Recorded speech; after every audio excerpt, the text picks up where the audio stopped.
ఆయన పసుపు పార్టీలో దందాగిరి చేయడంలో ఆరితేరిన నాయకుడు. ఎలాగోలా ఓసారి ఎమ్మెల్సీగా అవకాశం వచ్చింది. ఇటీవల ఎన్నికల్లో ఎమ్మెల్యేగా పోటీ చేద్దామని తీవ్రంగా ప్రయత్నించారు. అయితే అక్కడ పసుపు జెండాకు బదులుగా కాషాయ జెండా ఎగిరింది. చంద్రబాబు తన నమ్మిన బంటైన బీజేపీ నేతకు అక్కడి అసెంబ్లీ టికెట్ వచ్చేలా చేశారు. ఎలాగూ సీట్ ఇవ్వలేదు కాబట్టి 4 రాళ్లు వెనకేసుకుందామని ఆ టీడీపీ నేత సెటిల్మెంట్లు చేసుకుంటున్నారు. విషయం తెలిసి ఎమ్మెల్యే అడ్డుపడితే ఆయనకు కూడా స్వీట్ వార్నింగ్ ఇచ్చారట టీడీపీకి చెందిన మాజీ ఎమ్మెల్సీ. ఇంతకీ ఆ ఎమ్మెల్సీలు ఎవరో చూద్దాం. తెలుగుదేశం పార్టీ ఆవిర్భవించాక బెజవాడ పశ్చిమ నియోజకవర్గంలో ఒకే ఒక్కసారి గెలిచింది. ఈసారి అక్కడి నుండి పోటీ చేయాలని మాజీ ఎమ్మెల్సీ బుద్ధా వెంకన్న తెగ ప్రయత్నించారు. కానీ కూటమి పార్టీల పొత్తులో భాగంగా ఆ సీటు కాషాయ పార్టీకి కేటాయించారు. టీడీపీ అధినేత చంద్రబాబు నాయుడికి నమ్మిన బంటూ బీజేపీలో తన కోసం పనిచేసే సుజనా చౌదరికి బెజవాడ వెస్ట్ టికెట్ ఇచ్చేలా చక్రం తిప్పారు. చేసేది లేక సుజనా చౌదరి కోసం బుద్ధా వెంకన్న పనిచేశారు. సుజనా చౌదరి గెలిచారు. దీంతో పశ్చిమ నియోజకవర్గంలో ఏ పార్టీ ఏ దందాలు చేసుకోవాలో నిర్ణయించుకుని ఓ ఒప్పందం కూడా చేసుకున్నారట. టీడీపీ టికెట్ ఆశించి భంగపడ్డ బుద్ధా వెంకన్న కొంచెం డిఫరెంట్ గా ఆలోచించారు. ప్రభుత్వం మనదే, ఎలాగూ టికెట్ దక్కలేదు.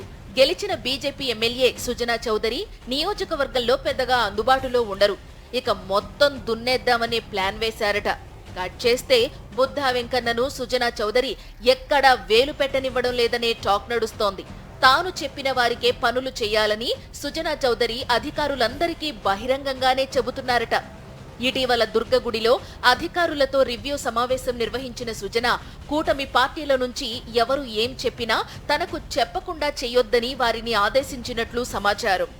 ఎక్కడో ఉండి వ్యాపారాలు చేసుకునే బీజేపీ అభ్యర్థి సుజనా గెలిస్తే స్థానికంగా తానే చక్రం తిప్పొచ్చని బోల్డ్ అన్ని ఆశలు పెట్టుకున్న బుద్దాకు మున్సిపల్ కార్పొరేషన్ ఆఫీసులో పార్కింగ్ దందాలు, దుర్గగుడిలో పైరవీలకు సుజనా అడ్డంకిగా మారడం మింగుడు పడటం లేదట.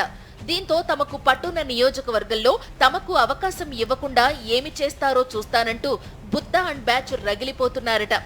సుజన ఇలా వ్యవహరిస్తే 4 రాళ్లు వెనకేసుకోవాలన్న తన ఆశ ఎలా నెరవేరుతుందని భావించిన బుద్ధా వెంకన్న ఇటీవల ఎమ్మెల్యే సుజనా చౌదరి ఇంటికెళ్లి మరీ ఓ రేంజ్లో హడావిడి చేశారని పశ్చిమ పసుపు పార్టీ క్యాడర్ చెవులు కొరుక్కుంటున్నారట.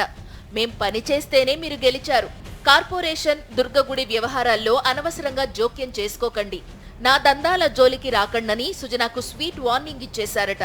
అయితే సుజనా కూడా నువ్వు లోకల్ అయినా నేను నాన్ లోకల్ అయినా ఎమ్మెల్యే నేనే గనుక తనకు తెలియకుండా ఏదీ జరగడానికి వీల్లేదని, దందాలు చేస్తే ఊరుకునేది లేదని రివర్స్ వార్నింగ్ ఇచ్చేశారని చెప్పుకుంటున్నారు. బుద్ధా సుజనాల మధ్య జరిగిన సెటిల్మెంట్ పంచాయతీపై రచ్చను కొందరు స్థానిక నేతలు టీడీపీ నాయకత్వానికి చేరవేశారట. దీంతో బుద్ధా వెంకన్న ఒక్కసారిగా యూటర్న్ తీసుకున్నారని తెలుస్తోంది. ప్రెస్ మీట్ పెట్టి అంతా తోచ్, నేను ఎలాంటి దందాల జోలికి పోలేదు, సుజనాను హెచ్చరించలేదు, ఆయనంటే తనకు ఎంతో గౌరవం అని మీడియా ముందు బిల్డప్ ఇచ్చారట. తన మాట ఎవరూ నమ్మేలా లేరని అర్థం కావడంతో నేరుగా సుజనాకు ఫోన్ చేసి నేను మీకు వీరభక్తుడను, మీరే నా అండాదండా అంటూ కొత్త రాగం అందుకున్నారట. బుద్ధా దందాలు, సుజనాతో రచ్చ, చివరికి యూటర్న్. ఇప్పుడు ఇదే విజయవాడ పశ్చిమ నియోజకవర్గంలో హాట్ టాపిక్ గా మారింది.